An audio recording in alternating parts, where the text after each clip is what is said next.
Ladies and gentlemen, boys and girls, welcome to another episode of Grandstand Gurus, the number one sports podcast on the Explosion Network.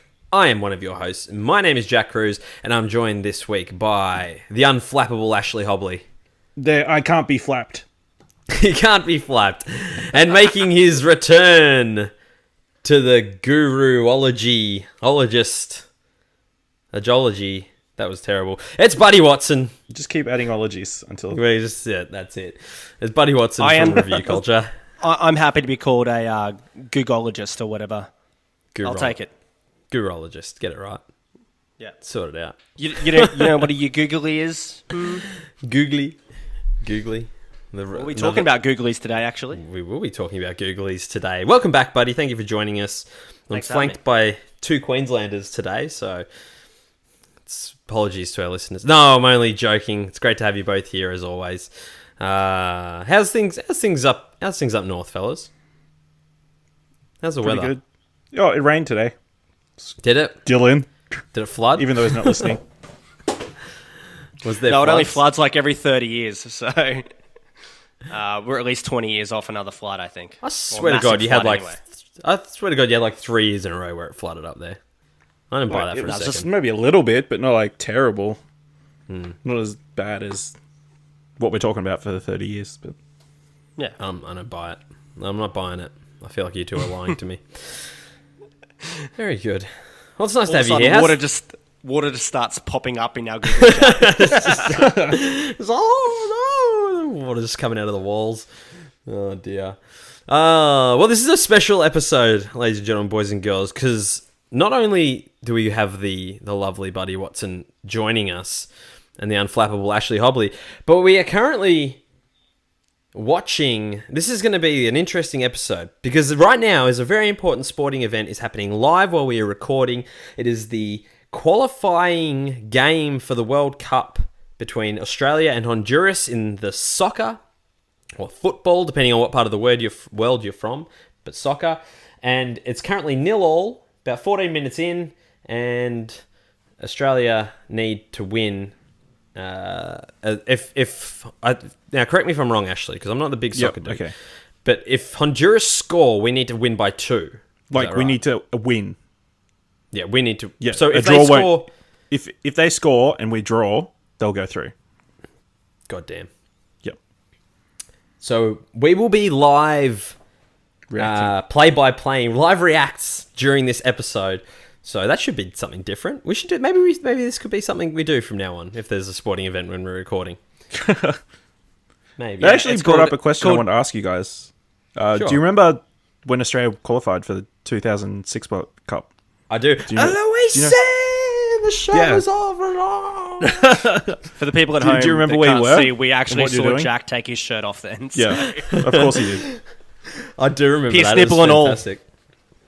Because I was in year 12 and it was like I was of course left an assignment to the last minute and it was due the next day. So I only got to see like the first half and then I had to work on my assignment. And I heard it went to penalties. So I just Did you watch the penalties? Yeah, of course. Like what a moment. This assignment can wait, but yeah, best little tidbit. I believe Aloisi was in the original draft of the intro music to Grandstand Gurus, but we had to cut it down a little bit because it was like 1.5 minutes long. And I was like, that's too long for an intro. We need to cut that down. Unfortunately, Mr. John Aloisi did not make the cut. However, he's when we redo hero, the intros. Obviously. Yeah, we'll squeeze him in when we redo it. Aloisi! Oh, Bozza going nuts in there. Yeah. Oh, dear. How about Bozza, hey? Is he not just something? He is something. I'm not sure what he is. He's a character. Dear. He's a character. That's what he is. He's not afraid to speak his mind. I like Bozza. I do. I like Bozza. Whatever his laugh is. Oh no! Something happened. No, I think we gave away a free kick. We seem to do that quite a lot. Can we not just? Was that surely not offside? We're going to have to cut your TV off. I think we're going to have to turn your TV off, Jack. Look, okay, here's the thing, right? This is what's happening. This is a very important moment.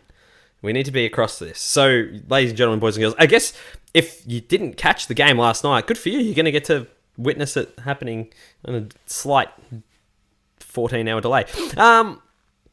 16-hour delay. Where were we? Very Oh, delayed. yes. Grandstand Gurus, that's right. So, gentlemen, what were our highlights from the past week's sport? I didn't see it in person, but I think the most impressive act from the weekend of sport was Elise Perry's 200-plus innings not out for the Australian women's cricket team. She's an animal, isn't she? I mean, to score 200-plus runs for that was her first century for Australia. So, and she'd always been thought of as a bowling all-rounder. So, Yeah. to score innings like that is very impressive. Yeah, she's fantastic. Yeah. Got a shout out to the women's cricket team. They're like a really good team. There's some great players in there. Their 2020 Ashes starts on Friday, I believe, which is going to be awesome. So, which is going to lead us into next week. Oh, I'm so excited! Can't wait. But yeah, congratulations to Elise Perry. It's a fair knock, definitely. Buddy, what about yourself? Highlights. Yeah, I love the Elise Perry innings. She also took like 3 for in the first innings as well with bowling. So I think she got the most wickets and had the best return for an Aussie bowler. So she killed it. But my highlight of the weekend is Tonga's massive upset over New Zealand in the Rugby League World Cup. Especially this game had a bit more interest to it. Before the tournament, we had the defections from Andrew Fafita, who was obviously selected for Australia, but then pulled out at the last minute, just before the team photo, to defect to Tonga. We had Jason Taumalolo, who was kind of one of the biggest high-profile, not just forwards in the game, but players in the game, winning the Dally M 2 years ago, I think. Yeah. And he kind of defected from New Zealand to Tonga. So it added a little bit of spice. There's a few other New Zealand players in there that had kind of shown their allegiance for Tonga. And they were down 16-2 at halftime. And you could probably, put the cue away. But it was a stunning second half comeback where they scored 26 points, almost 22 consecutive points. And then, just put it on New Zealand. It was a massive... And now they have topped their pool and have forced New Zealand the opposite side of the draw, where they'll likely meet Australia in a semi-final. So, total shake-up of the tournament. Yeah. Now, Crazy. Are we better than New Zealand in league than we are in union? Yes, we are. Yeah, cop that.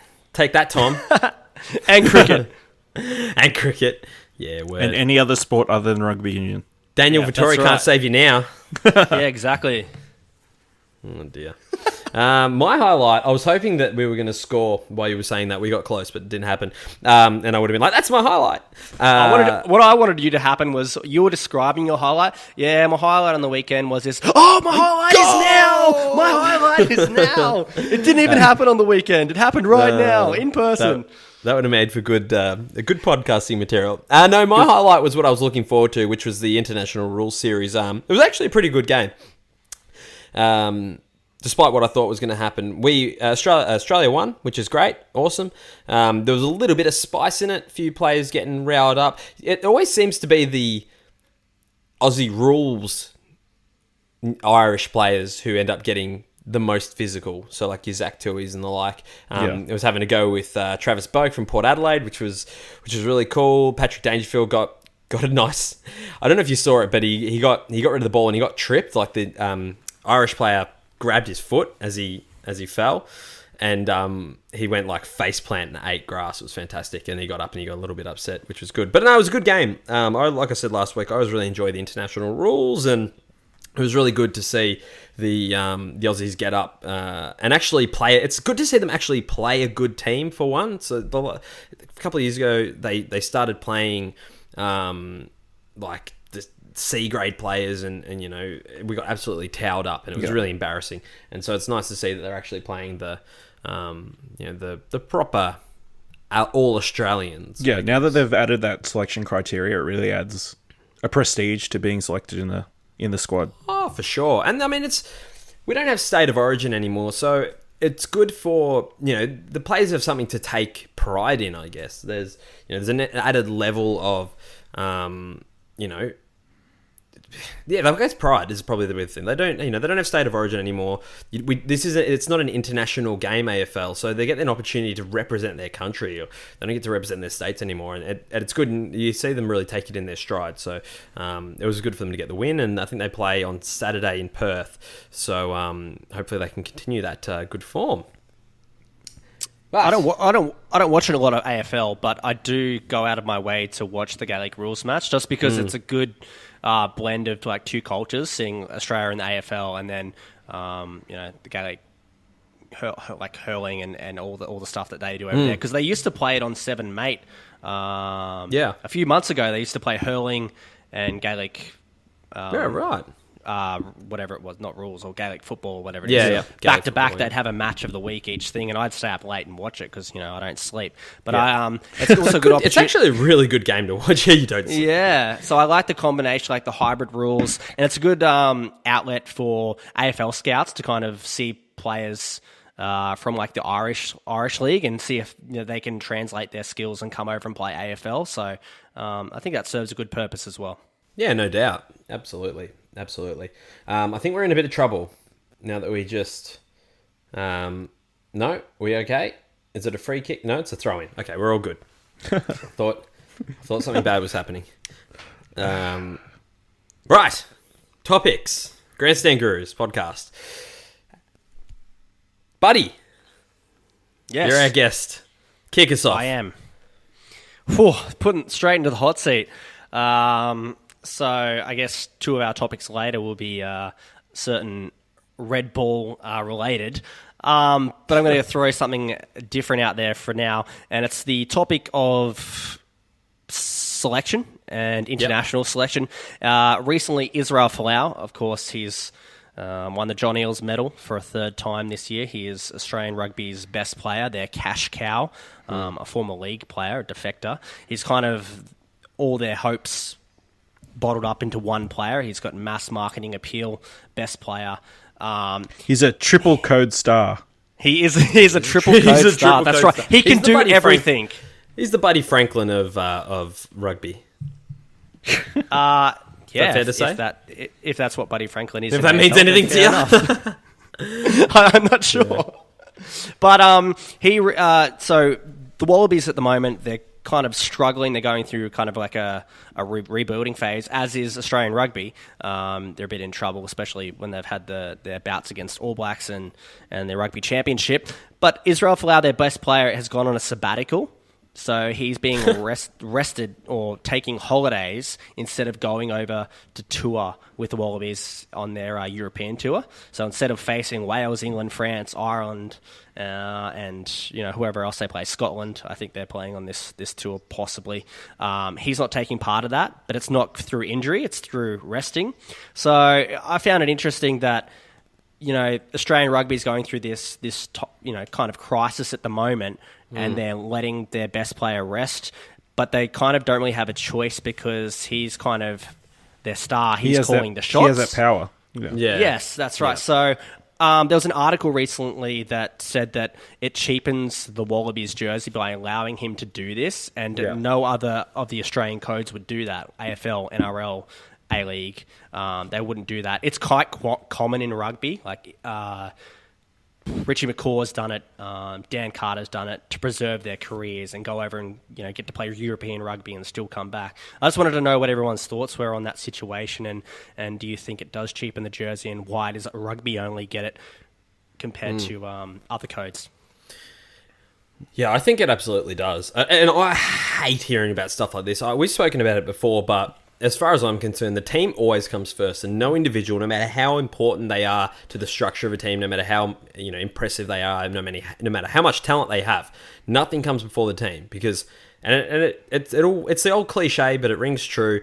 A champion team will beat a team of champions. So you can have Israel Folau and all these players, but if they're not playing for the jersey and they're not playing for each other, it's not going to work. And that's probably why we have such disappointing at times, international rugby team.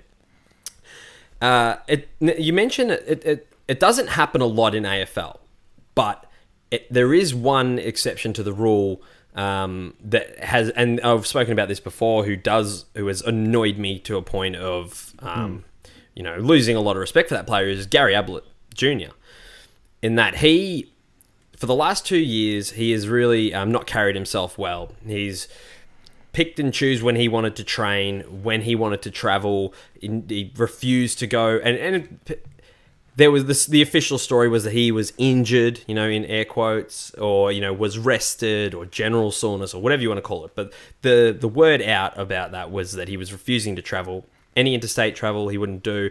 He didn't, the China game, which was massive for the AFL, the Gold Coast versus Port Adelaide, he refused to go overseas for that, which was, I just find it baffling, and, wouldn't travel to, Melbourne or New South Wales or anywhere else with the Gold Coast. And, Wait, he wouldn't travel to Melbourne, but he wants to go back to Melbourne so badly. Yeah, I know. But he just wouldn't travel. He just wouldn't do it. And was, not playing certain games, and at times would just pick and choose when he wanted to do what he wanted to do. And it frustrates me, especially at any team sports. I find it unacceptable, really. It's not, if you're an individual sport, if it's tennis or it's golf or, whatever, badminton, I don't know. Yeah, darts. you darts players, you take that Do what rest. you got to do. Do you know what I mean? Do what you got to do. Look after yourself. It's your 180. Do what you got to do. It's on you. But as a team player, if you play in a team, you need to toe the line, and you need to do what's right for them. You can't just take a holiday when you feel like it, because you feel like you're better than everyone else. It annoys me. What about you, Ash? Yeah, it's a tough one, because then on the other hand, some of the selectors, they'll just rotation pit. They want to blood new players. They want to test different combinations, and even though you might be playing really great, they'll pick somebody else because they of potential, or because they think they've got a bigger future or something, or because they're younger. So I guess it's a weird situation with Israel Folau, because they don't play that many games of rugby, and for him to sit out a tour. What do they play? What's a year for them? Well, they probably Super play Rugby, like 15 games maybe. Yep. Probably less, because none of the Australian teams did very well. Then They get a rest in the finals. and then maybe that's 7 tests across the rugby championship. Yeah, plus the extra Bledisloe game. So yeah, they'll play six tests in the rugby championship. They'll play 2 or 3 mid-year before that against Pacific Isles teams or your European teams that come out and tour. So what's that, 7, maybe 10, and then they play 4 at the back end. So they're playing about 28 games, and that's spread out from February to October. And then you've got rugby league players who are playing from March to October, essentially, and they're playing 24 NRL games mid-year, 4 if they make grand final. There's 8 if they've played State of Origin, where you might cut 2 more. There's 30. Some of them get up to 28, 30 games, and now these players that are playing in the World Cup can get almost even higher. So, and I don't see them going on sabbaticals either. It's just really unusual that it's a rugby union-centric thing. Yeah, I remember. I think it was Pocock a couple of years ago. He took a break from rugby, like the test side as well. He did the same thing. And then, of course, there's a bunch of players who just decide to move over to Europe because the money's there, and then sort of been ineligible. It's weird what you said before, Ash, about the selection policies, and sometimes they get rotated out against their will. We saw that recently in India when the Australian one-day team toured. They left all the top-line bowlers at home, and some of the leading batsmen. Stark wasn't there, Cummins wasn't there, and it was all this unknown kind of pace. And they got pasted. They obviously didn't really care too much about that series. No. Well, that was the more those guys could have played, but that was more of a management strategy sort of thing. Yeah, they didn't want to send them over there and risk, especially with Cummins and Stark, who have had fair share of injury troubles themselves over the years. I think they wanted to give him a chance to rest up before the Ashes, which I don't mind that too much. Like, if you've got a test series coming up against England in Australia, and then you've got a one-day series in India, and you need to, I'm happy to throw the series in India. Well, not throw it in, but, not play your best players if it means because it's a long game, right? You've got to play the long game. You've got to try and win every, whether it's the one-day series, a T20 series, a Test series. You've got to try and win them all, but you've got to prioritize and go. Okay, we've got the Ashes coming up. That is massive. It's probably more important in the grand scheme than a one-day series in India is. That we'll probably lose anyway, and risking our top-line bowlers who might get a stress fracture or a shoulder injury or something like that over there, and then having to miss them for an Ashes series. So that kind of thing I don't mind too much. Yeah, that kind of strategy kind of puts the spotlight on the relevance of one-day cricket altogether and how much one-day cricket's played. Yeah. Like having to have those management and having to rotate these players, so... But that's probably a different argument story. Oh, yeah. And one-day cricket, I mean, we can talk about that one day, but it seems to be on the way out, which is a shame because I really like the strategy of a one-day cricket game. I do have to correct myself. Ablett did play in the China game, so I do have to retcon that he was there for that. He just doesn't want to go to Melbourne. He'll go to China. Yeah, he'll go to China. Not Melbourne. But I think what I remember from that is he stayed over there longer. Like he stayed back for a holiday or something like that. There was something around the China game.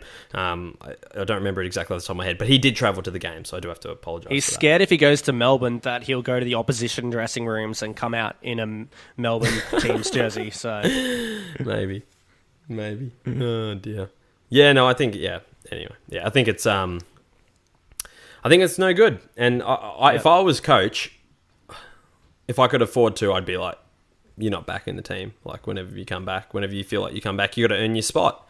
But yeah, hopefully somebody takes the opportunity with both hands and makes it difficult for him to get his spot back. For I sure. just don't think Australian rugby has that depth. No one will take it. Yeah, that's the problem. That's it's the a luxury massive they don't problem. have, is it? Yeah, it's a luxury they don't have.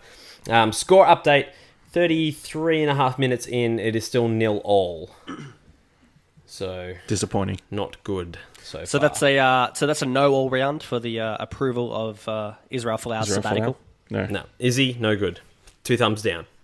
Two thumbs down. There you go. And he voted no, so... No, he did. Did you?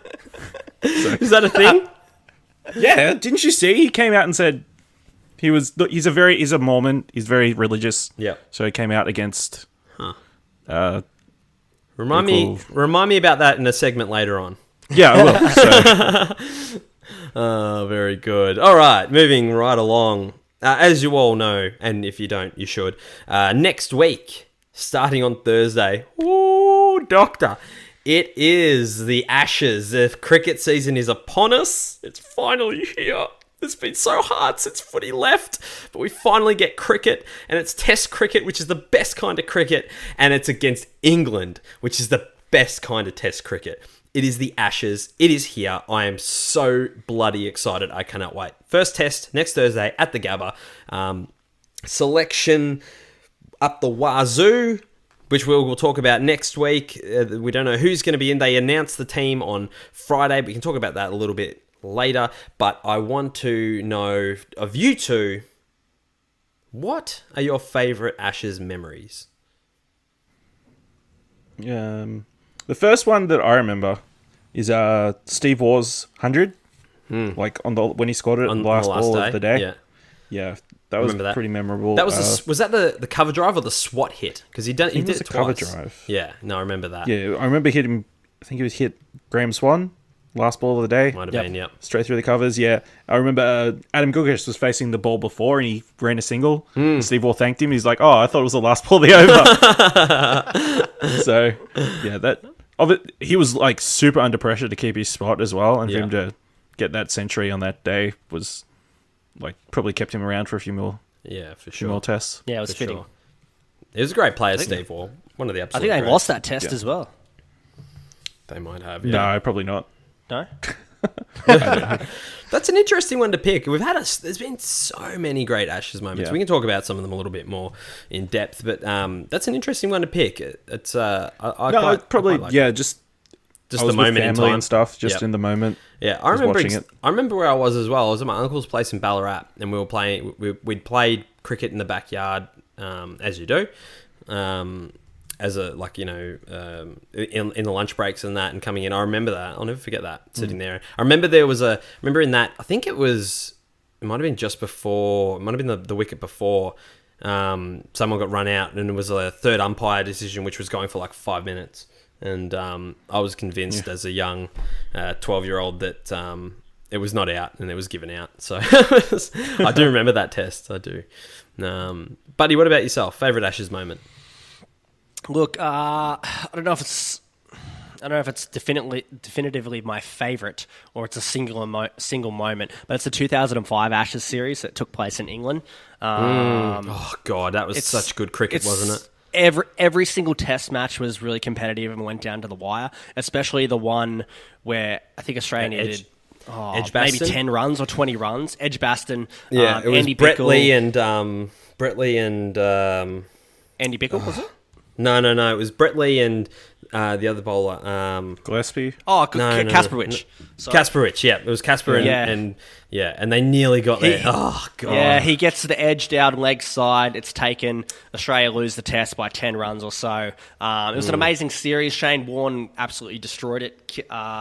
20 or 30 plus wickets in a 5-test series. I think it's still some kind of record for a 5-test Ashes series. And despite that, they still lost the series. And I just remember staying up and watching those test matches around that time. And I hadn't, I probably, when test cricket's on, I don't actively go, okay, I'm going to sit down and watch 7 hours of this all day. It's kind of just on, and I'm kind of doing things. I'm not. Oh, mate. Yeah, I'm always doing other stuff. It's just on. I'll watch an hour here, 2 hours there, come back, do something, or I'm not engaged. But with this, and the time period is on, that's what I was up for specifically for this. So I was fully engaged, 100%. So I sit and watch. I will sit and watch a test match from ball 1, day 1 to the last ball. Day 5. I absolutely love Test cricket. It is it's so good. But no, I agree that Ashes series was that was special. That was special cricket, and like you said, every match had a subplot, had a story, and that one at Edgbaston was definitely. I'll never forget that. And the same thing, I'll never forget where I was. And that was when Warney hit wicket, when he came in and he stepped back on his wicket. That was that test match, wasn't it? Oh, I cannot remember, honestly. I'm pretty sure it was. That series pretty much revitalized the Ashes, really. Yeah, definitely. 100%. Most definitely. And then we had the whitewash the next summer, which was so good.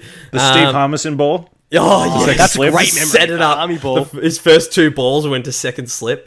Oh, fantastic. But not off the bat. That was amazing. It's weird because that 2005 series reinvigorates, the Ashes concept, and then Australia just paced them when they come back in 2006. So. Yeah. I've got so many Ashes moments that pop into my head. Like Ashton Agar making 97 on debut. Coming in at number 11 was amazing. Amazing Adelaide. That was Philip Hughes. Adelaide. That partnership. With Phil Hughes. Yep. Amazing Adelaide, where it looked gone. The test looked like it was going to be a draw, and Ricky Ponting and Michael Clark and Warney got together and said, "We're going to win this," and they did. And Hussey and I think it was Hussey and Hayden chased down the total on the last day.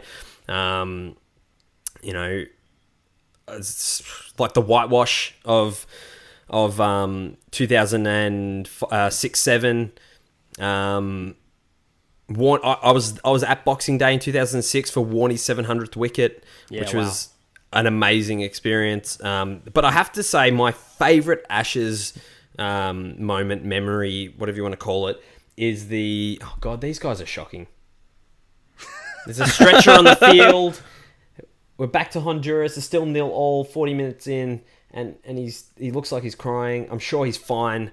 There's a stretcher. This is terrible stuff. Anyway, my favourite Ashes moment is the destroyer, Mitchell Johnson's effort in the last Ashes series here on Australian turf. I believe it was the 2012-13 Ashes series. 13-14.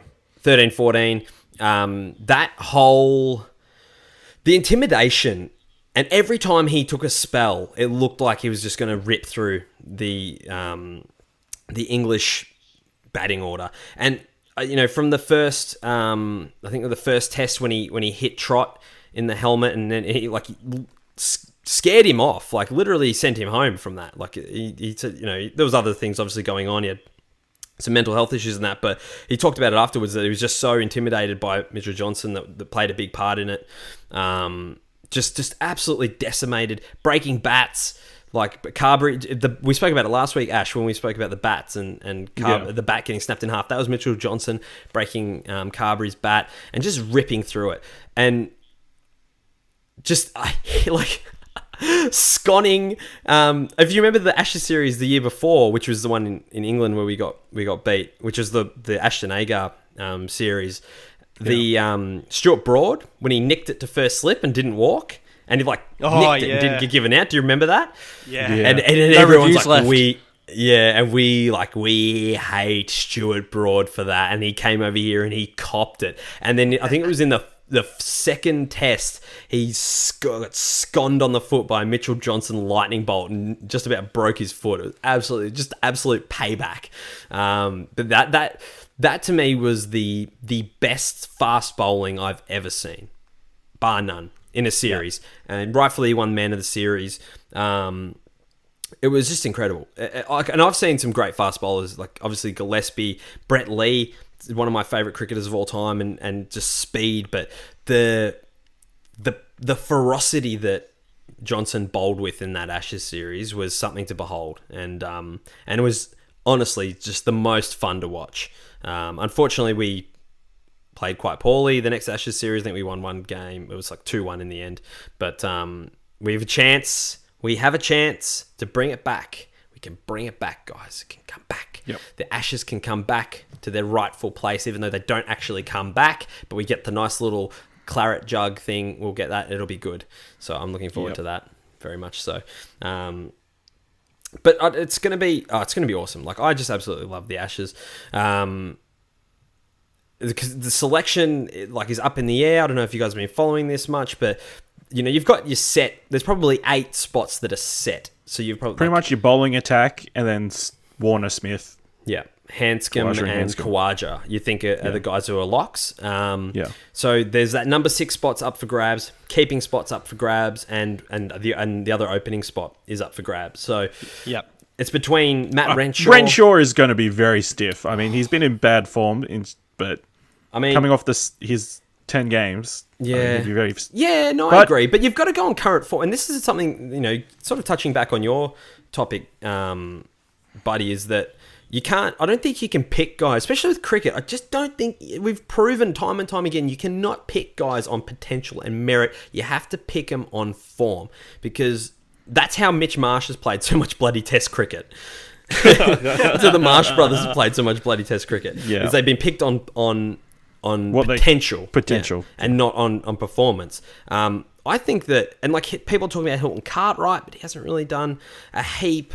Matt Renshaw, I really like the look of blanking on his name now. Cameron Bancroft. He's put his hand up this week. Has he? Whatever. And this is the thing. He can open. He can keep. He can slot in. He only made 17 in his last innings, but his 3 innings before that, he made 76, 86, and 228 not out. So that's fairly decent. Hilton Cartwright is another one you'd be picking on the fact that he can bowl. And I don't know what the Australian selectors' fascination is with having to have an all-rounder at number 6. They've got a great top frontline fast bowlers in Hazelwood, Stark, and Cummins. Cummins can bat. Stark can bat. You don't need this, this number 6 bowling option. Yeah, ever since Shane Watson come onto the scene, it goes back to Andrew Flintoff. Well, he probably Australia desperately wants an Andrew Flintoff. He probably ruined it for everyone, didn't he? Yeah, or Flintoff.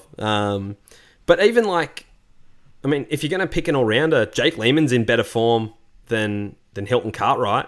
Lehman made 103 and then 93. He failed in his last innings, but he's in better form than Cartwright. And I'm going to say don't pick an all-rounder. I think Australian cricket needs to get over that, and then they don't have the batting kind of depth. they've shown in the past that when they're in the subcontinent, when wickets fall, the going gets tough. They kind of fold. That's why I love Matt Renshaw. Like you were saying before, Ash, it would be hard done by for him to be let go despite his poor form because he's such an old school player when it comes to protecting his wicket and absorbing the red ball. Yep. Even that is enough to help the middle order come in if he doesn't make too many runs. So I'd like Matt Renshaw to be retained. I also like Cameron Bancroft. I think he should be the 6. But I don't think he should keep. I think he should just bat. And then my pick for 7 is kind of left field. The forgotten man of Australian cricket who would have played, 20, 30 plus tests by now if he didn't break his finger. Is Tim Payne. So, yeah. Yeah, no, you are 100% right. I'm so glad you said that because Tim Payne is 100% the forgotten man. And he had that injury, but he was making runs. He's the best keeper that we have on Australian. So he's better than Neville. He's miles ahead of Matthew Wade. Matthew Wade's another one that gets picked on potential. Matthew Wade is trash, man. That's all I'm going to say. I mean, Matthew Wade, flog of the year. No. But he's not a test batsman. He's definitely not a test batsman. He's only just a one-day keeper. But Tim Payne he can bat and he can keep. He's the best keeper that we have on Australian soil. And Bancroft is good, but he hasn't kept a lot in the last few years. So, yeah. He's only done like T20s and that sort of thing. Yeah, exactly. He can sort of get away with it. Yeah. So with Payne, he was out like talking about these selection controversies or controversies, however you want to say it.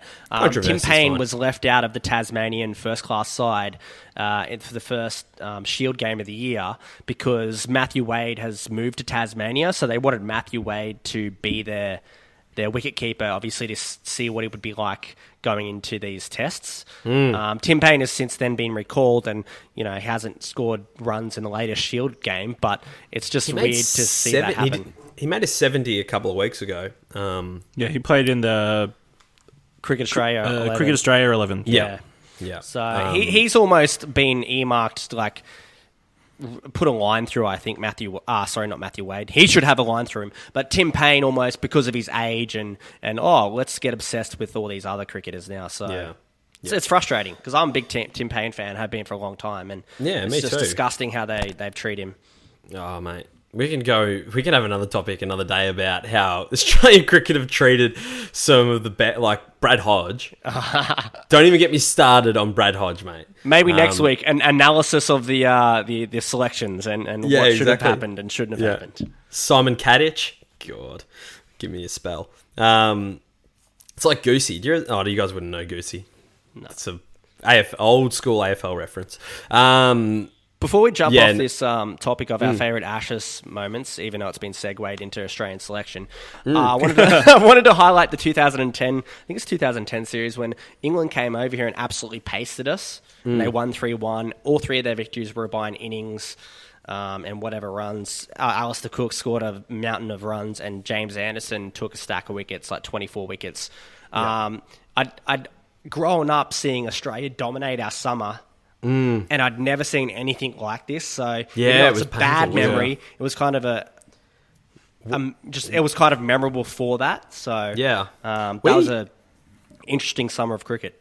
No doubt. We grew up in the golden age of Australian cricket. It would be like growing up in the 70s and 80s being a West Indian cricket fan. Like we grew up with some of the greats. Like obviously we had the War Brothers, and then we had, Ricky Ponting, Adam Gilchrist, Matthew Hayden, Justin Langer, Shane Warne, Glenn McGrath, Brett Lee. Just those rattling off you could just go and go and go. Hall of Fame worthy. 100%. Inductees, yeah.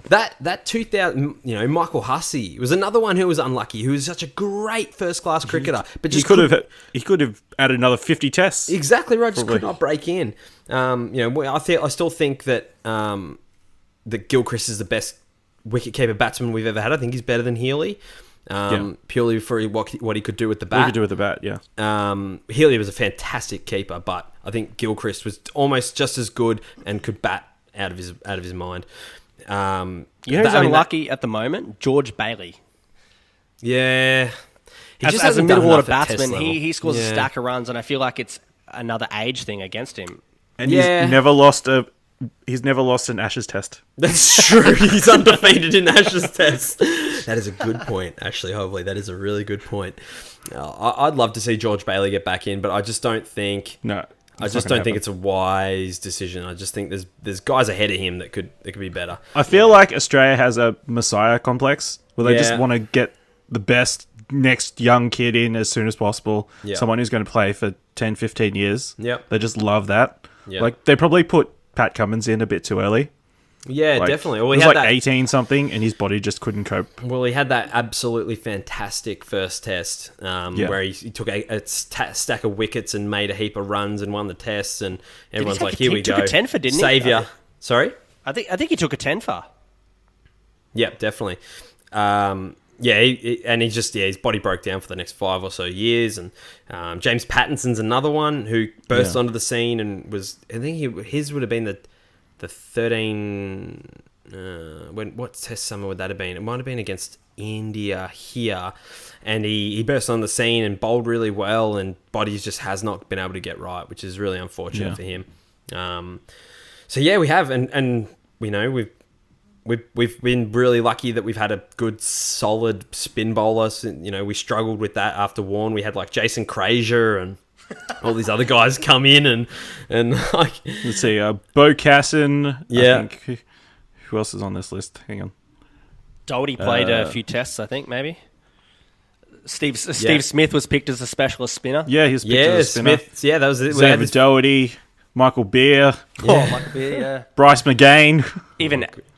Oh, God. We had it, and that's the thing, like, after... Warne, we need another leg spin bowler. We need to get another spin bowler in to replace it. It's like, just play the guys who are in form, man. Don't go looking for someone to just like put a Band-Aid fix over it. Well, they're super unlucky that Stuart McGill was pretty much at the same time. I know. Well, Stuart McGill's the Brad Hodge, conundrum. Is the bowling equivalent of Brad Hodge. Exactly. If he was like Except 10 years younger, it would have been perfect. Yeah, I feel for Stuart McGill.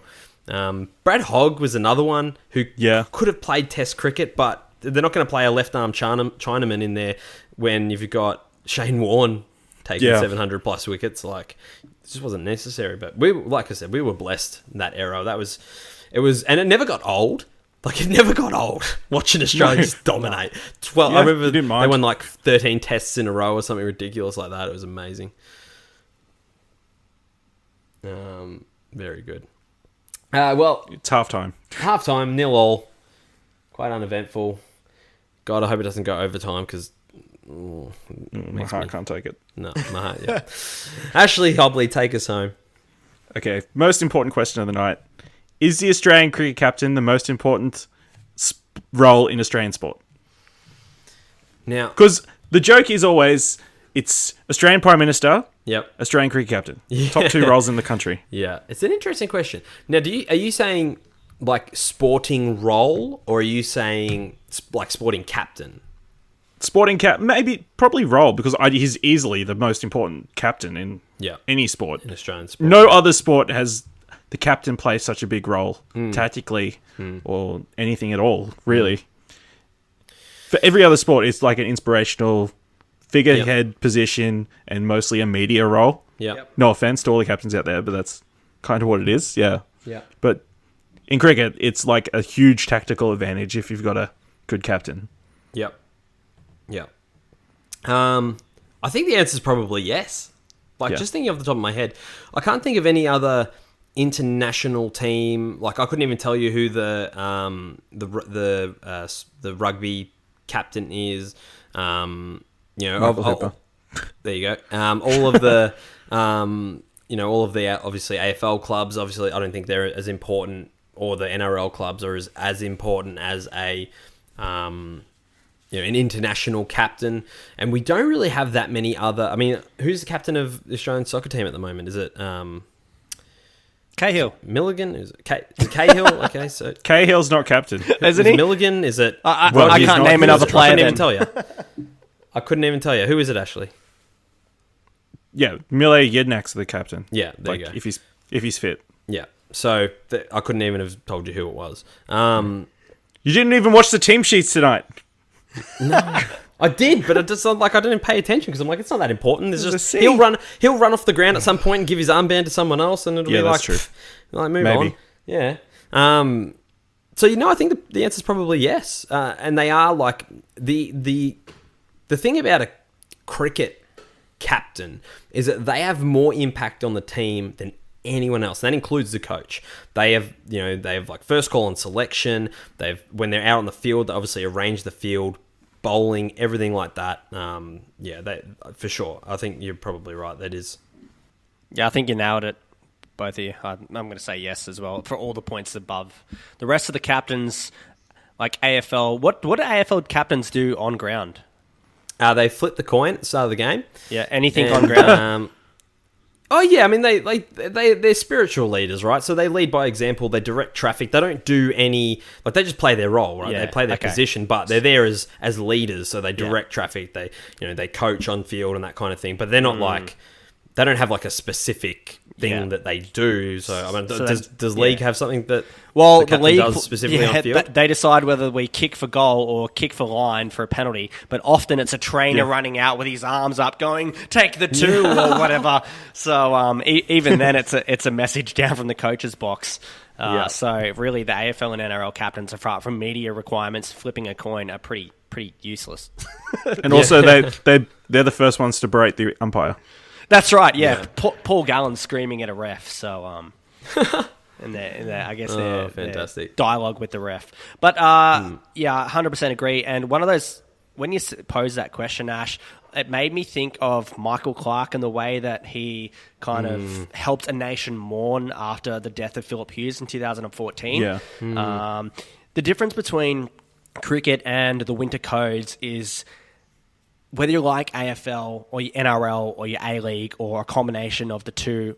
It's funny how I don't even talk about rugby union, or a combination of whatever. Cricket is really Australia's national sport because whether you like all those other sports, you generally come together. So, Jack, you love cricket. Ash, you love cricket. I love cricket. There will be rugby union fans that love it as well. That kind of is the one that brings us all together. Yeah, most definitely. So, kind of galvanizing. Michael Clarke was super impressive in that summer, and being so close to Philip Hughes and being in the media, and to go on top of that, to have his role of, like you said, he's basically a selector. At some point, he was a part of a selection panel when they did that. And then his role on the field is much more tactical than any other captain. So, 100% definitely. Yes, in agreement. Yeah, we actually spoke about Michael Clarke when we did our gutsiest. It was like the gutsiest sports performances topic we did a few weeks back. We actually spoke about that innings that Michael Clarke played where he hurt his back and he came back on and he made 100 and that was like the Phil Hughes series. So I thought Michael Clarke, I think he's the best captain that we've had for ever. Yeah, he was just so aggressive in the way that he would chase the win, would never ever play for a draw, would always chase a win. I really loved Michael Clarke as a cricketer. I still like Steve Orr as a captain, best captain, but just one of those performances, you said gutsiest performances. I reckon Michael Clarke's gutsiest performance was in when they went to South Africa and they won 1-2-1 and it elevated him to number 1 in the world. Michael Clarke scored a century then when I think he got hit by 4 or 5 bounces. It was just a pace barrage from Morne Morkel, Dale Steyn. They were the best bowling unit in the world, fast bowling unit in the world at the time, and they were just absolutely giving it to him. And I've never seen anything like that. And that, I think that was followed the Philip Hughes stuff, or it might have been before. I'm not accurate here. I think it was just after, yeah. Yeah, but it was gutsy the way that he absorbed that punishment. He was taking painkillers and needed injury timeouts, and the way he grafted that innings. That's the toughest innings I've seen from Michael Clarke. So. Yeah. No doubt. So yes, Ashley, we do think. Do you think that, good. Ashley? Do you think it is? Yeah, of course. I mean, no other sport in the world, like team sport, has anything. Maybe the quarterback in the NFL, he's like the center point of their attack. Yeah. But even then, he's getting fed plays by the coach. So. Do they even have captains in? Yeah, I think it's just like the quarterback and a defensive player, and there's 3 captains per team. So it's right. Someone on the special teams, maybe the kicker. I remember Ben Graham was captain when he went over and played for the Detroit Lions, or it might have been when he was with the. I'm going to butcher this, but it might have been when he was the Seahawks, possibly. I don't remember, but he was captain at some point when he was over there. Very good. Yes, Australian cricket captain is the most important sporting role in the country. Right, so maybe the world. Flog of the week. Everyone's favourite segment. Yeah. Ashley, give me a tune. Go. Italy. They're out of the World Cup. Didn't make it. You didn't give me the tune. I want the tune first. Sorry, I thought you wanted just flog of the week. There we go. Now, what were you saying about Italy? Italy, they're out of the World Cup. Didn't qualify. Lost against. Didn't get a result against Sweden. Karma is a word that rhymes with witch. 16 years later. Switch? Nintendo Switch? Yep. Sandwich. Yeah. And even one of their subs was disagreeing with the coaching, the substitutions. He was telling him, he full on said, I don't want to come on. You should send one of the attacking players on. It was his final international game too. It was his final international game. Yeah, it would have been He had everything last to match. gain from coming on. Here, get your one last cap. He's like, I don't want my one last cap. I want us to make it to the World Cup. Yeah, exactly. Yeah. Crazy. Yeah. Crazy. Yep. Oh, Crazy. Italy. Oh, Yeah. Italy. Second time they've ever missed the World Cup. Yeah, wow. Well, third time because they didn't Italy. compete in the first one. Oh, Italy. What have you done? What have you gone I and know. done? Buddy, have you got a nomination for Flog of the Week for us? I'm gonna turn it around because I'm gonna throw it to you, Jack, to see yours first because I think I have a winner and it'll be hard to ignore my winner. So I'm just gonna tease that for you. Oh, I appreciate the concessions that you make for us when you. My flog of the week. Now, this is a bit of an unorthodox one. My flog of the week goes to the anterior cruciate ligament in the leg of a human being. It is the blight on sport injuries. You never like hearing it. And it sort of just sprung in today. I was driving along and on the news on the sports radio channel. Was announced Sam Doherty, who plays for Carlton, who's one of their best players. It's like his third session back of the preseason. He's done his ACL. Really unfortunate. It's just an injury that it ruins a full year. It can ruin careers. Players oftentimes aren't the same player when they come back, especially a player in his position who's a dashing half-back flanker. It's really unfortunate, and I hate it. I hate when I hear players have done their ACLs. I've witnessed it many times. Obviously, Bob Murphy's done them a couple of times. Chris Grant did one back in the day. Clay Smith, a premiership player of ours, has done 4. Luke Darcy did 2 and was never the same player. I hate it. I hate hearing about it. So the ACL is my nomination for Flog of the Week. I love that. I love ACL. What about Kieran's nomination? I don't know that I can go with that. I mean, I'll give it its. What is it? I always said I'll give the platform, but I cannot endorse. He's flogged Ty Vickery. I can't even understand why. The man has retired from AFL football after a much maligned career. Very highly scrutinised.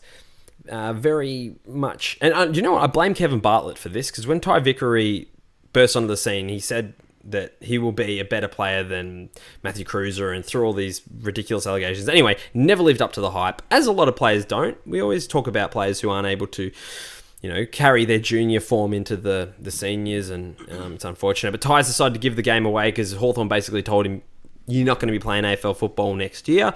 So it's up to you. We can part ways now, or you can help our VFL team. And he chose the former. So I'd prefer to maybe give him a pat on the back and send him out in.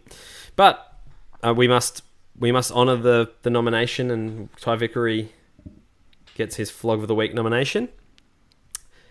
Buddy, what's this epic nom that you brought for us? I know Flog of the Week is kind of like jovial and see who, has been an idiot or doing silly things this week. So this is a serious one, and it's probably going to win just because of the serious nature of it. Okay, so it probably doesn't count. It has a little asterisk to it because we could probably get a serious one every week and they would win every week. But this week, in the light of the autobiography that's coming out Unbreakable from Jelena Dokic that's coming out soon. All the revelations yeah. about Demir? her father, her estranged father, Demir Dokic, basically abusing her since the age of 11 or 12. He would, pull her hair, verbally abuse her, kick her, throw shoes at her, and just the mental disintegration of this crazed tennis parent over the years, and even to the point where she lost a semi-final at Wimbledon, and he said, don't come back to the hotel room, and kicked her out. You can't stay here, and kind of doing that.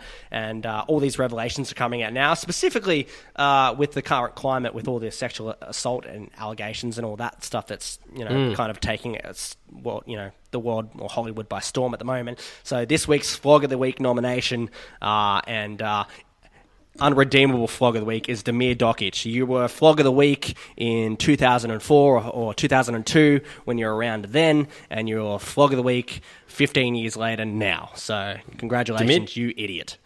Demir Dokic might be the front runner for Flog of the Life. The life. Yeah. Hey, he's going to be like the special Hall of Fame Lifetime Flog Award.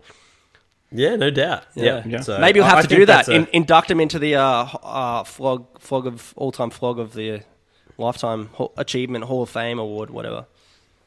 Special category. I think that's a resounding win. I think that one. I can't even argue with that. And despite that nomination, the winner is Italy. Unbelievable. The ACL. Demir Dokic. I think I just want to throw out one more nominee because I just remembered it. And it was mentioned on another podcast. I have good friends at a couple of NPCs. But 3 employees of the Korean Esports Association were done this week. Were arrested for suspicion of bribe taking and money laundering. I love it.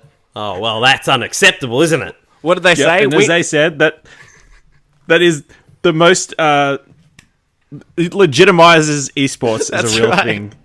This is going to legitimize. We need more of this. We need more of this stuff to legitimize esports. It's like real sports. All the other sports do it. Oh dear. Brilliant moment. Well, you've seen FIFA? Oh dear. That's a good one. Yeah. But I still not think as good Demir, as I think Demir gets it. years of emotional torment. I think he's a runaway. Physical torment. I think he's an absolute runaway for that one. Years of torment. Congratulations, Demir. You flog. You are our 13th, I think. You are our 13th nominee for Flog of the... Well, winner of Flog of the Week. Probably check that before the episode. Say again? You should probably check that before the episode. I'm looking at it right now. It says 13. Yeah. Okay. You've joined some very esteemed ranks. You're in there with Kochi. You're in there with John Jones. You're in there with Nick Kyrgios. Kieran and Ashley, I'm in there, I think. Yep. There's a League of Legends player in there. Maybe Demir Dokic can maybe he can train Nick Kyrgios. Ray Hadley. Demir Dokic is, I'll tell you what, he's just about a front runner right now for Flog of the Year. For Flog of the Year. Very good. All right, excellent. Right, so gents, what are we looking forward to this weekend? I suspect me and Buddy will have the same thing. It's just the finals of the World Cup. Rugby League World Cup are starting. Yep. It's going to be good. Finally getting to the pointy end. Yes. The important stuff. Agreed, Excellent. Ash. And what about yourself, Jack? UFC Fight Night in Sydney is occurring on Sunday, so I always enjoy the Aussie ones because they really get to showcase some Aussie talent. However, there's bugger all Aussies on the card, so which is disappointing, but I mean, it is what it is. Obviously, Mark Hunt is the most, the most heavily publicised one, that he was removed from the card because of the concussion fiasco. He said he couldn't remember what he had for breakfast, and they pulled him from the cards. He was replaced with Fabricio Verdum.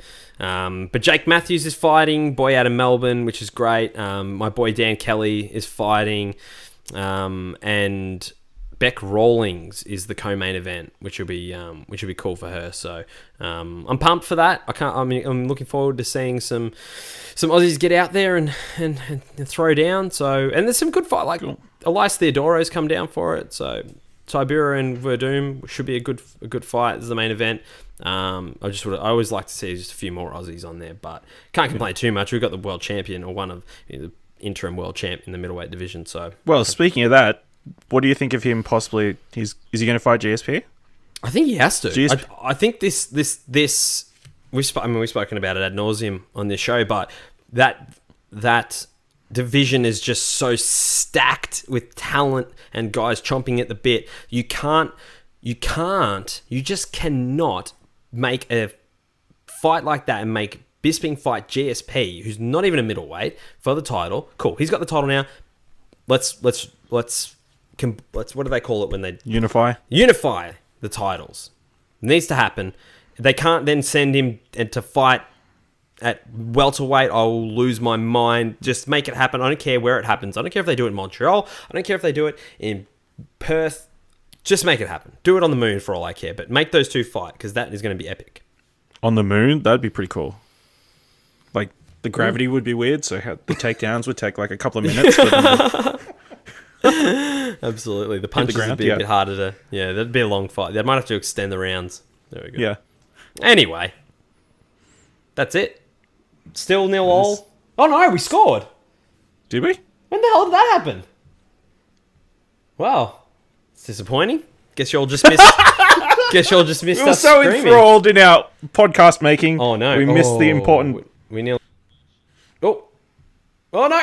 Oh, we nearly got scored against. There you go. There's your excitement. Wow. That's a big letdown, isn't it? Flog of the Week nomination for next week. The Grandstand Gurus. It's for not paying attention. Well, for doing their job properly. For the Gurus paying attention, they most certainly were not.